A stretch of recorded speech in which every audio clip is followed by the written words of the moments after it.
Hello everybody and welcome to a brand new Elder Scrolls Online roll video of me, Sherman. Today guys, we're taking a look at Meridia's Guardian and its damage dealer setup, and this way you guys can play it as a damage dealer if you so choose. It's pretty fun as one. It's got a lot of utility to it and a lot of really good kind of group support play to it. So let's go ahead and take a look at the build. Of course, Wood Elf Templar, you do not have to be a Wood Elf to be this. You can be any race you choose. We are a setup, like I said, this is the damage dealer setup. So we have 64 points in the stamina. This is going to give us a higher stamina pool. As you can see, we have 12k magicka, 19k health, 20 or 30k max stamina. We do have an 849 magic recovery with a 1626 stamina recovery, 2557 weapon damage with a 35% weapon critical. The critical's kind of low, I know. When fully buffed, you have about a 45%, and that's just barely on the verge of good crit capabilities. 21% spell resistance with the 20k physical. We do have the Thief Mundus Stone to give us a higher crit rating, and we are using Dubious Camera Throne for the max health stamina and stamina recovery. Now, going over the gear, this is normally primarily a tank, but you can play it as a damage dealer. So we are using the Swarm Mothers. This is going to give us stamina recovery, and then when you block an attack from an enemy that is further than 8 meters away from you, you spin strands of Spider Silk, pulling the enemy to you. This effect can occur once every second. We are running Hunting's Rage. This is going to give you that high weapon damage output. So you have the high weapon critical, max stamina, weapon critical, weapon damage. And then the last set we have is going to give you higher survivability with physical resist on the 2-piece, and this is Meridia's Blessed Armor. So the 2-piece gives you physical resist, 3-piece stamina recovery, 4-piece spell resist, and then the 5-piece, when you block an attack, you have a 33% chance to blind an attacker, causing them to miss all their attacks for 5 seconds. This effect can occur once every 10 seconds. You do not have to have a sword and shield equipped to get this to do that. Now, we're going to go over the traits and stuff so you guys can see this. So we are using 3 tri-stats on the big pieces with Invigorating. This is going to give you that ability to hybridize your character into the tank, healer, damage dealer. We're also using stamina on the smaller pieces with sturdy traits. This is going to give you that ability to block damage more effectively and at a cheaper cost. On the jewelry, we have 2 tri-runes with weapon damage enchants, and then our necklace has magic recovery, and it's an infused enchant. This is in case we need to use some magic abilities. We still have that resource to give us a return. Now, moving on to the weapons. We are using dual wield on the front bar. We have a sword, Blessed Sword, infused with Oblivion damage. This is going to allow this to have the higher damage output. And then we have a Nerdhone offhand with a stamina absorb and a that's going to allow us to have higher weapon damage on the offhand, and it's also going to boost our main hand damage because of the 6% increase in damage based on your offhand is going to help your weapon damage overall be boosted this way. Now, moving on to the back bar, we do have a bow, a blessed bow with an infused enchant. If you can get a hold of either a master's bow or any real like high-end bow like the Master, Maelstrom, Black Rose, or even the one from Asylum Sanctorium, any of one of those bows can be put back here and used to greater advantage yourself in damage roll. So, alright, so let's go ahead and take a look at our skills. So first things first, make sure you unlock all your class skills and passives. You never know what you're going to need when you're playing different things. Moving on to the weapons, we are using dual wield. Again, unlock all the skills and passives. And then with bow, unlock all the skills and passives, because that's what we're using. Moving on to the armor. Light armor, make sure you unlock all the passives, because again, for the different roles. And then heavy armor is your primary armor type, so make sure you unlock all those. Soul magic, you can unlock these. I really like some of these. I think they work out really well. I like Shatter Soul more or less when I'm playing a Magicka character, but I still like to have it even when I'm playing Stamina. Fighter's Guild, make sure you unlock all the passives and skills. And yes, I do use Dawnbreaker of Smiting with this character, not Flawless Dawnbreaker. Mage's Guild, all the passives and stuff, because for when you play a healer or a tank, you can take advantage of some of those. And then same thing with Psijic Order. make sure you unlock those. Moving on to Undaunted, if you want to have any synergies and stuff available, like if I wanted to, I could put Trapping Webs on the front bar. That way I can take advantage of it, so or Tangling Webs, so my group can use that as a synergy. That is up to me and my choice. Also make sure you get the Undaunted passives. Alliance War, any of the skills here that you would like to use, I'm going to go ahead and put Echoing Vigor back on my bar. And then with your racials, make sure you unlock your racial passives. Alchemy, medicinal use, and then provisioning, Gourmand, and Connoisseur. Alrighty. So now that you guys just seen that, let's go over the skills we have on our bar. And some of these skills are floater. So starting with the first bar, we have Rending Slashes. This is here to give us the highest amount of damage output with our dual wield. Now this does physical damage up front, and it does damage over time. Plus it reduces movement speed of enemies by 40% for 4 seconds. We have Biting Jabs. Now this does a lot of damage up front and damage every tick that it hits. It also grants Major Savagery, increasing your weapon critical by 2191, but it only lasts for 8 seconds. So it also reduces the enemy movement speed by 70% for 2 seconds. So pretty much during the duration of this effect, it's just going to slow them down. Next ability we have on our bar is Steel Tornado. Now this thing does a lot of damage in a large radius, 9-meter radius around you. It's really good for clearing trash. Next ability we have is our Shrouded Daggers. Now this is going to give you a lot of damage up front, and it's also going to do damage to nearby 2 other enemies. It's going to bounce the daggers, and it's going to do more damage. It also grants you Major Brutality. Then we have Echoing Vigor. We have this here just for group support. As you can see, this thing will heal everyone within a 15-meter radius of you for 9,156 health over 5 seconds. When you have your potion going, it actually goes to almost 10k. And then if you have this down, I believe it does go to 10k. Let's see. Yeah, it goes just over 10k health that you give out to your allies. Now moving on, we have Dawnbreaker of Smiting. Now we have this because it does a lot of damage up front. It does a lot of damage over time. It's our main primary weapon spammable that we're going to be using for ultimates. And then as you can see, it stuns the enemy for 2 seconds when you hit them with it. So that's the other reason why I like to use it. And if you hit a clump of enemies, it'll stun all of them.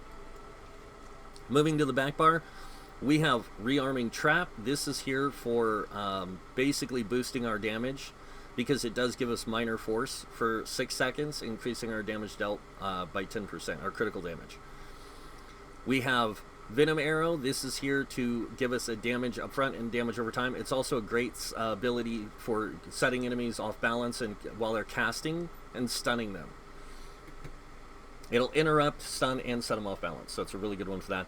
Next, I use Arrow Barrage because I like that this has a bigger radius of coverage and it has a longer range. It does cost a little bit more in stamina, but don't worry, you are a Templar, so you can take advantage of the 4% reduced cost in stamina abilities here, and then the 2% from the medium armor here. So you actually have a 6% reduced cost in stamina abilities, which helps out a little bit. It would be better if you were in medium armor for this, but I do love this ability. Next, we have Power of the Light. This is here to give us a damage output, and to help our group's damage output by giving Minor Fracture and Minor Breach to the enemies. And then, of course, we do have Restoring Focus. This one basically grants you Major Ward and Major Resolve, increasing your spell and physical resist by 5,280. But the main reason why we have it is because it gives us 240 stamina every second, allowing us for greater stam resource management. Last but not least, we have Ballista. Now this is a great one because you can set this anywhere and be dodge rolling and stuff, and just set it and keep moving, and it'll keep firing this. And it does, as you see, 47,944 physical damage over 5.2 seconds. So this thing does a ton of damage over a short period of time, and it can really help you out. The other reason why I use this on the front bar is because I don't want something that's going to hold me up from granting me the use of this, which is Rend, which is another really high damage over time ability. Slash enemies in front of you, dealing 43,641 physical damage over 16 seconds, and healing you for 55% of the damage done. I really like Rend, so I use it sometimes. Alright. And then that is our skills and stuff. Let's go ahead and take a look at our passives. Or our passives. At our CP, starting with the red tree, we have 66 in the ironclad. This reduces damage taken from direct damage attacks by 22%. We have 56 in the thick skin, reducing damage taken from damage over time effects by 20%. 56 in the hardy, reducing physical poison disease damage by 12%. 56 in elemental defender, reducing flame frost shock and magic damage by 12%. And then moving on over here, we have 19 in the quick recovery. This increases our healing received by 5%. We are in heavy armor, so we automatically get another 8% on top of that. And then we have 17 in heavy armor focus. This is going to allow us to balance out our physical and spell resist to keep them more in line with each other. Moving on, we have 40 into Warlord. This reduces your break free cost by 16%. We have 16 into Sprinter, reducing your sprint cost by 10%. And 16 into Bashing Focus, reducing your bash cost by 10%. Moving on to the green middle tree, we have 75 into Mooncalf. This increases your stam recovery by 14%. And since we're wearing one piece of medium armor, we actually get another 4% stam recovery. So that's actually a 20%. Or not 20%, 18% stamina recovery. We can actually get higher than that depending on who's in our group and what benefits people are offering. Next up, we have Tenacity. This increases your magic and the stamina return of your fully charged heavy attacks by 10%. And then moving on over here, we have 40 into Tumbling, reducing your dodge roll cost by 16%, and 40 into Shadow Ward, reducing your block cost by 16%.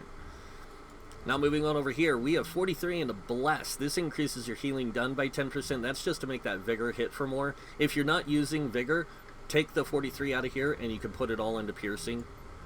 But let's go ahead and move on to the middle tree. We have 35 into Physical Weapon Expert, increasing your light and heavy attack damage done with all melee and werewolf form by 20%. We have 40 into Master Arms, increasing your direct damage, or your damage done with direct damage attacks by 16%. And then we have 56 in the Mighty, increasing your physical poison disease damage by 12%. 56 in the Precise Strikes, increasing your critical damage and critical healing with stamina abilities by 20%. And 40 in the Thaumaturge. And that is the CP setup for this. I'm going to go ahead and show you guys two parses. I'm going to do a parse on this little skeleton to show you the rotation. And then I'm going to show you one on the big one over there for more organized group play. So, first thing you're going to want to do is make sure you have a Power Pot. That's the one that gives you major brutality, major, I don't even remember anymore. So you're going to want to make sure you have this potion. This one gives you stamina back when you use it. It grants you major endurance, increasing your stamina recovery over 47 seconds. It also grants you major brutality and major savagery, increasing your weapon damage and weapon critical by 2191 for 47 seconds. So it's really long, and the cooldown on the potion is 45, so it'll last for the duration of the potion. So what we're going to do is I'm going to do a kind of a decent rotation here, explaining. So what you're going to do is you're going to drink your potion, drop your Trap Beast, light attack, Venom Arrow, light attack, arrow, the Arrow Barrage, light attack, that, drop this, swap bars, Twin Slashes, light attack, and you're just going to basically do this. And then you're going to spam your Biting Jabs. Now, I can get this up to about 20k on this guy, almost, if I'm doing a good, fast rotation. Which, 20k doesn't amount to a whole lot, I'll admit. But let's go ahead and test it out on the big guy so you guys can see what it's like on him. And this guy's going to give me all the different group buffs and debuffs. He's got everything applied to him. So it's going to show a lot higher damage output by my character. So here we go, and we're going to do this really fast. So, Potion, Trap Beast,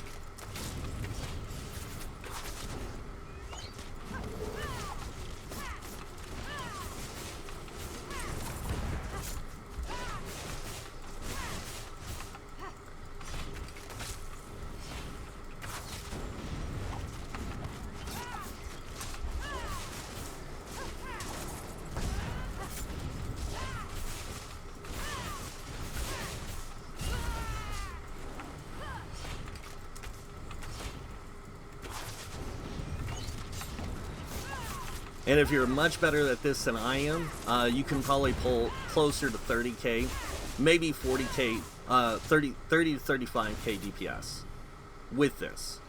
And this is using a tank, a primarily tank character.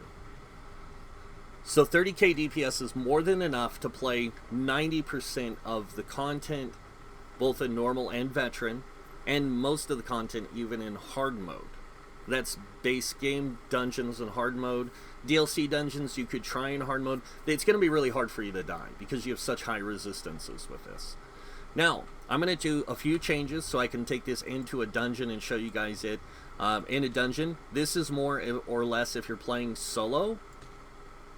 So you're going to want to use this setup if you're using it for solo. And that's all you have to do, is that simple change.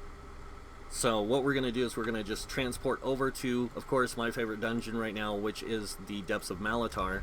And we are in veteran mode, so you guys can see how this build works, or can work in that situation.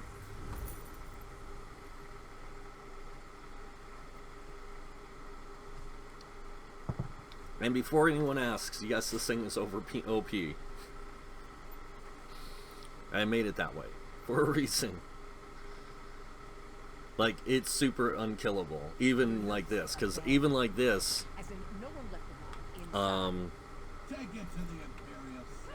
just so you can see, we still have a 20, almost 30k resistance, and that's just using regular gear, like regular weapons and stuff. If we have a sword and shield, we get higher resistances, of course, but, and I already drank my potion like a fool. Right, so what we're going to do is pop Blazing Shield. It's going to be a very small shield, 5k.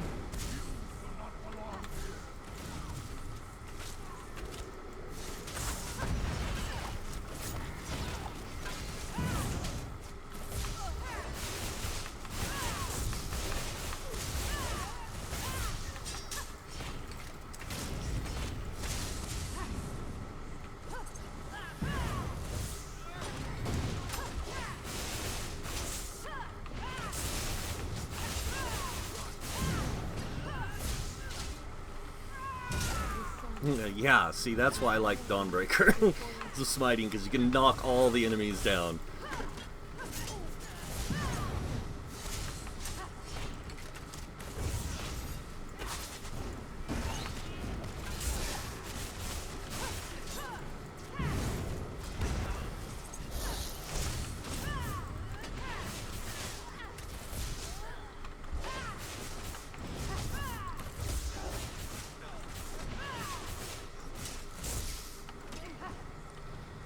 And that is this build with some survivability built into it. And I was still pulling a little bit less damage than I'd like to, but in an organized group, when you're playing in group play, it's a lot different, and you have a lot more opportunities to see the full potential of this character in that sense. So, but yeah, that's pretty much it for Meridia's Guardian in the damage dealer role. I hope you guys like these, are liking these videos and the way I'm presenting them. But yeah, that's pretty much it. So, and that means you guys know what's coming next. So, if you like this video, hit that like button. If you guys want to see more videos by me, you can subscribe. Other than that, I want to thank you all for watching. Until next time, have a wonderful day, and this guy might see you in game. Bye.